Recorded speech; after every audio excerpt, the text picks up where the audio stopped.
Welcome to Love and Friendship. I'm Michael Coran, your host. My guests had better things to do for this evening. Thank you for joining us. This is the Jewish New Year. I think it's 5,780, I think. 2 years older than me, 78. So Jews began, so the story in the Bible tells us, and the Bible would not lie to us. The Jewish community began with Abraham. We've been talking about Abraham for many weeks, and I'll take the advantage of my guests off to more important things to give me the opportunity of just speaking to you mano a mano, man to man, or mano a womano. Hi, Barbara. And let's get a sense of how Judaism began. There was this man named Abram living in a place we now call Iraq. It was Sumer. It might have been about 1,500 years before the Common Era, before the Christian era. And Abram was his name then. And the Bible tells us very, very little about his beginning, but enough to give us a sense of how he's going to soon hear, much younger than I am now, he's going to hear words, we call it a call. He's going to hear a call, words that command him. What a command. Imagine hearing this command. You are to bring blessings, or you will bring blessings to all families or clans on earth. That's a lot to do. I mean, he wouldn't do it alone, but his descendants would. And if you're Jewish, Christian, or Muslim, or even if you're atheist and if the God you don't believe in is the God of Jews, Christians, or Muslims, we are inheritors of this blessing and command to bless. We could say, like when Charlie Brown told Lucy we're all here to help one another be happy, Lucy said, someone is not doing his job, but we can rededicate ourselves on the eve of Rosh Hashanah, the Jewish New Year. How can the beginning of Judaism help us, bless us, to bring blessings to more and more families on earth? Wouldn't that be nice? So Abram is born into a family. His birth sounds miraculous. It says Terach, his father, begets him. It would be miraculous except for 10 generations after the flood. Men are said to do the begetting. They might have been too frightened of Mother Earth flooding the world and probably even, it's too dangerous even to see a woman, acknowledge a woman. Mother Earth floods your world. Only Noah and his family escaped with some pairs of animals. And archaeologists have discovered that there indeed was around the Mediterranean, and I believe it's in the Black Sea, levels below sea level. There's evidence of communities that live there, and some in that community might have escaped on a raft. This became an ark when we retold the story, with some animals to go to another place in Africa. So there is archaeological evidence, maybe even of rafts in ancient times in the archaeological records. So the flood is attested to in many, many traditions. In the Gilgamesh, which was an epic written before Abraham, and it was written on columns. So they did writing then. It'd be hard to take your story to the library. You'd have to need a lot of help to carry a heavy column. But in Gilgamesh too, there is a flood that floods the world.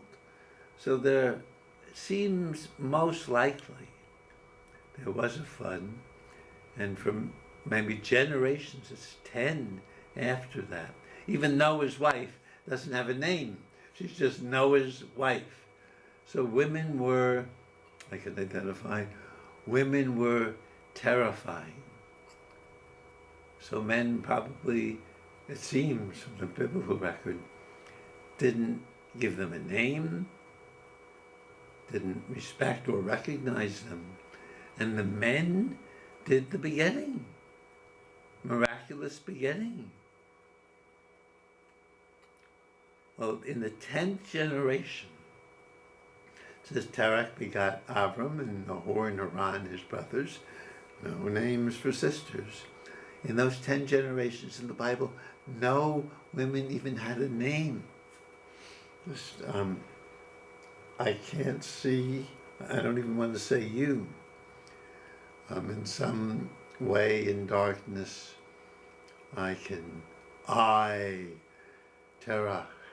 can beget a child. Sons. In this family, Abram's brother marries Haran. He has children, and he gives his daughters names. Yishka, which means sea, Milcah, which means queen, breaking the guidelines or the commands of the masculine liberation movement. No names for women. Well, you don't break rules like that without consequences. And it's written in the Bible. You get just a little important scraps of information, and we can fill out the story. It's written in the Bible, Haran dies in the face of his father, before his father. Al Panay in Hebrew, which literally means in the face of. And maybe we can imagine, because we're asked to imagine, we're just given these very simple facts, that Terach would say, you gave names to your daughters. We do not do that in this family. And Haran, rebellious son, calls his daughters to the table. Yishka, Milcah, sea queen. And Terach, maybe enraged, maker of idols according to tradition, could have taken an idol and said, stop talking that way. Don't talk that way. Whacking Haran in his lips with the wood idol he makes. And it says Haran, as I told you, dies in the face of his father. And then immediately we're looking at this to see what contributed to Abram being the kind of person that would hear, you're going to spread blessings to all of humanity? We're getting closer. Stay tuned. So Abram marries, maybe forced to marry, to keep the secret in the family, marries a woman named Sarai, which means my princess. Eventually her name will be changed to Sarah by God, which simply means princess belonging to no one. And we eventually learn the Bible is like a murder mystery. We have to figure out what the criminal is, what the crime is,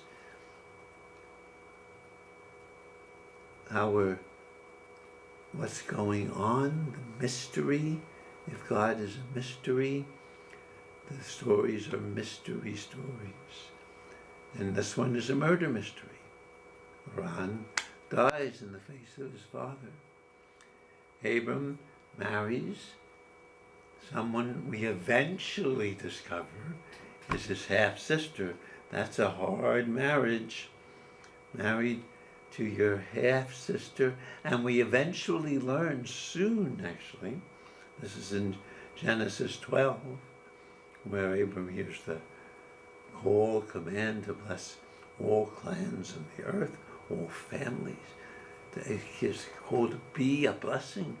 Here he is in this very dysfunctional family. He's going to hear that call soon. Not yet. We're getting closer. But he's married to his half-sister. We don't know that yet. His beautiful half-sister. Maybe her beauty caused her half-brother, Haran, to give names to his daughters. Beauty has that power. Wow, if Sarai was so beautiful, then women, all women, daughters, can be beautiful.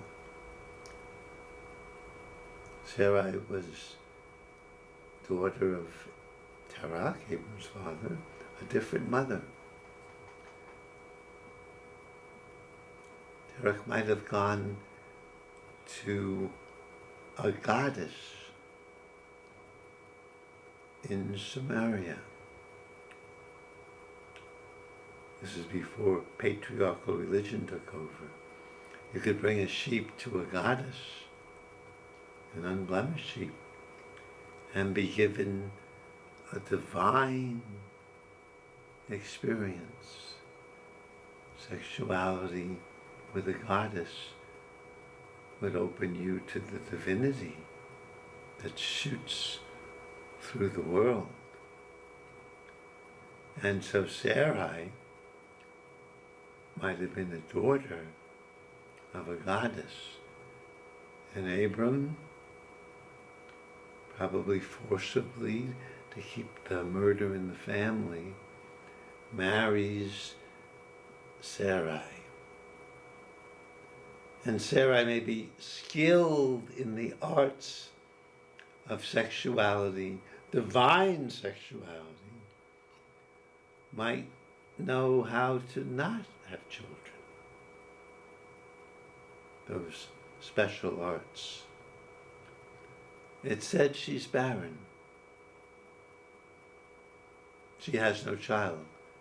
It says that one sentence after another, as if we don't know, or as if rubbing it in.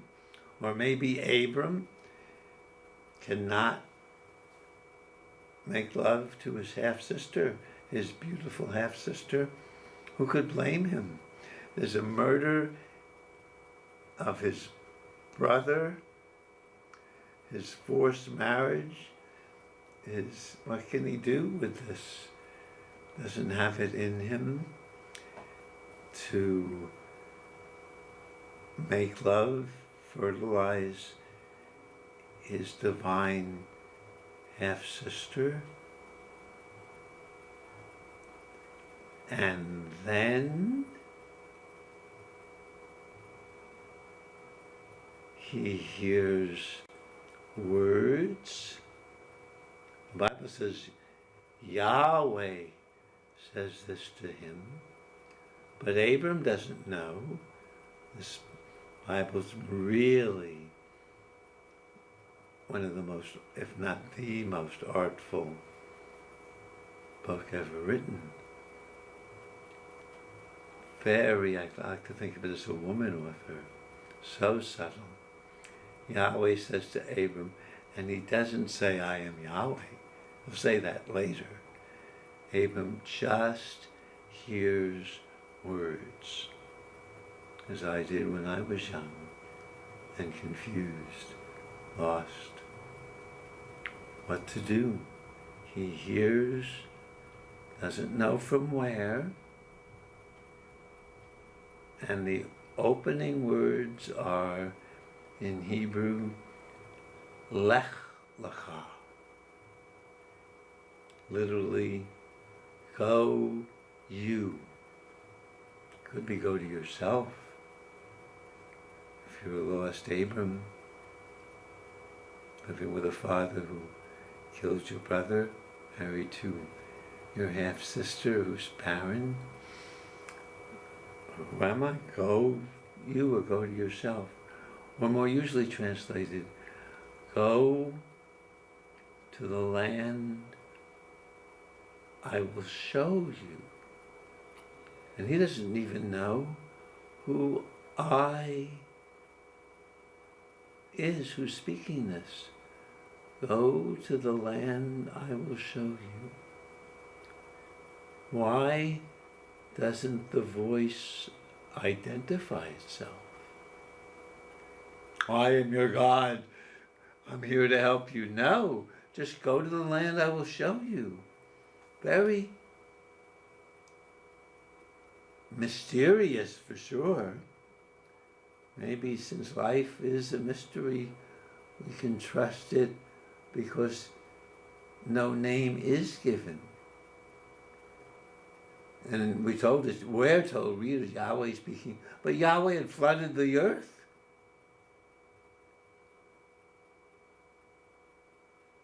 Yahweh and the Elohim is both a plural word meaning gods or judges, and God. It can be a plural word, but all the divinities acting together. But Yahweh certainly responsible for the flood. Maybe he wouldn't introduce himself because Abram wouldn't listen. No one had communicated with Yahweh for 10 generations. Who could blame them? No more flood for us. Why should we listen to you? So maybe Yahweh too does not want to identify himself. Go, so what would you do? Go to the land I will show you. You're not even told who is talking. Although maybe, it's true for me, my life, we're so lost that anybody guiding us would be better than where we are. We might have to be wary. And then the offer is immense. I will make you a great nation. I will make your name great. And again, we don't know who the I is. But, wow, it sounds nice. A great nation. I who am accused of being impotent? Is this just compensation? Well, I will make, because I can't make even one child, I will make a great nation. Or am I in touch if I'm Abram? Is there some life force, blessing force? The word blessing is coming through, and why not through all of us, right? All the trees, flowers, everything. I mean, the sun is giving birth to all on earth, and then there's the galaxy. So without knowing all these things, intellectually, people, sunflowers, go to Van Gogh and see the sun in the sunflowers. Maybe we're all, Gerard Manley Hopkins says, the world is charged with the grandeur of God, like shining out of shook foil. So Abram broken. The light comes in the broken places, because if we're not broken, we have the walls around our personality that help us get on. But if we're broken, crack, maybe the source greater than the sun. What powers the sun? The source, the force can come through us. The force that through the green fuse drives through my heart, says Dylan Thomas. So there's nothing too mysterious about this. We can feel, Abram can feel, we could all, I hope this would help us. The purpose of this one-person lecture is hopefully if we can get in touch too, beyond our walls, with the source, the force, the beautiful, loving, blessing source that's caring for Abram. Maybe it doesn't matter who's talking to him. Some mysterious, though. We can't know it, just as Abram couldn't even know who he is, right? Confusion, but let the force come through. This little light of mine, I'm going to let it shine, let it shine, let it shine, let it shine. And the force, so it's going to lead him. Go to the land I'll show you. It will multiply him. I will make you a great nation. I'll make your name great. Wow, this is someone is giving me an offer I can't refuse. So many things, maybe knowing I need encouragement to go anywhere. How depressing to be barren, married to my half-sister, my powerful goddess half-sister, living with my murderous father and the loss of my brother. Boy, I need help. And then I hear it. We all can. And it says, be a blessing. You bless people, but you be, if you let this force really take us over, we can be filled with this blessing force too.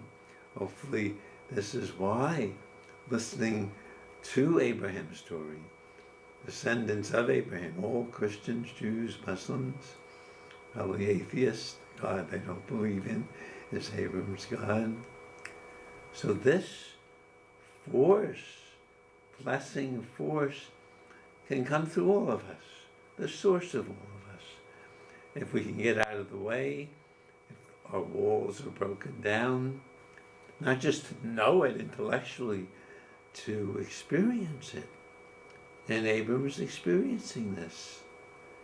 And the words, and just 27 words in Hebrew, through you, all families on earth will be blessed. Families too. He who has been so pained by his family, the source of us individually, the source of our families. So this, on this Jewish New Year, I think 5,780, I think, this is the beginning of Jews and the promise, the experience of blessing, we could call it blessing energy, divine blessing energy, coming through a broken man, but in a good situation, married to a half-sister, well, a challenging situation, who is a goddess or a priestess, and he sets out to go, which can be a force for us when we feel the call, follow our bliss, as Joseph Campbell said, the call to bring blessings and be a blessing. Why not go? You can check it out with Sarai, his wife, with his nephew Lot.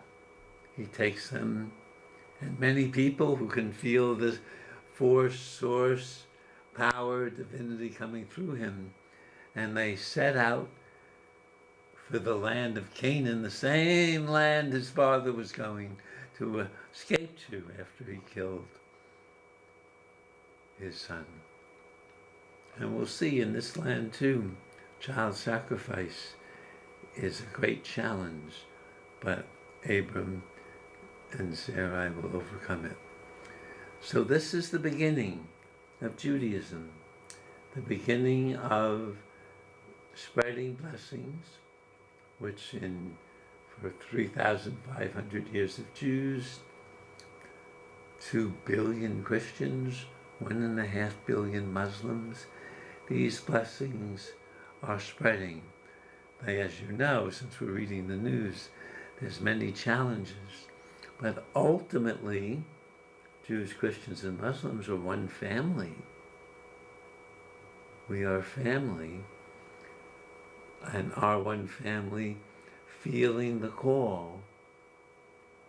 They know who they are, or when they do, to spread out of their own core, flowing through them, blessings to their family and all families on earth.